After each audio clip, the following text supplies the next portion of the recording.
If your institution is subject to HMDA, repeat after me. HMDA is an application regulation. Hi, this is Dave Dickinson with Bankers Compliance Consulting. I really want to drive home that point because we get asked so many questions about what if I started to do HMDA and then something changed that makes this request not subject to HMDA, or vice versa. We didn't think it was subject to HMDA and something changes that makes it subject to HMDA. Are we wrong because we didn't collect the applicant's demographic information or government money information, or we did and now we don't need it? HMDA is an application regulation. On June 1st, I did a webinar called HMDA Coverage, and it had to do exactly with that topic of what is and is not subject to HMDA. On June 8th, Jared Moyer and I are co-presenting a session called HMDA Data.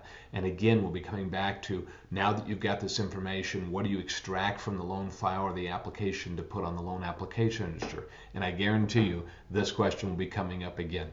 So let me give you a scenario. Today, 2017 HMDA rules. If we have a construction-only loan, it isn't subject to HMDA. What if later on, after that construction phase is nearing an end, the applicants come to you and say, you know, we decided we wanted to go with your institution. You're the best bank in town, and so we'd like to do permanent financing.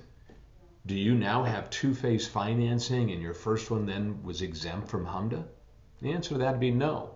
At the time that they came in originally, they asked for a construction-only loan. That loan is not subject to HMDA. You wouldn't have collected the information. Now there's a new request for credit. And now this would trigger your HMDA request for a new application in a sense of new information. You can go ahead and collect the government monitoring or demographic information now. Let's go to 2018. A construction-only loan is subject to HMDA.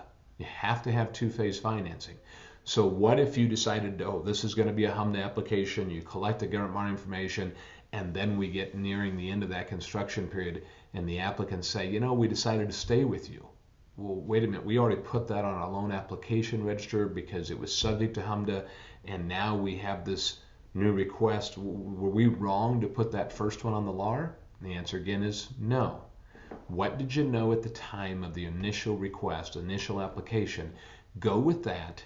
Make sure you can tell the story. You got to have the documentation, and you can back up that entry on your LAR, put that on there. You're fine.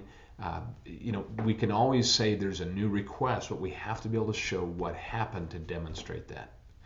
Again, that's the kind of thing we're going to be talking about in our HMDA coverage webinars that you can find in our store at bankerscompliance.com.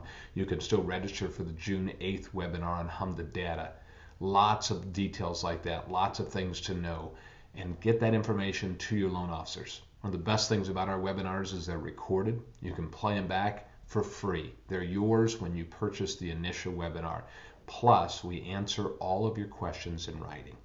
So you can come back to that information again and again. You don't have to remember it all. So hope you'll join us for June 8th HMDA Data webinar. See you then.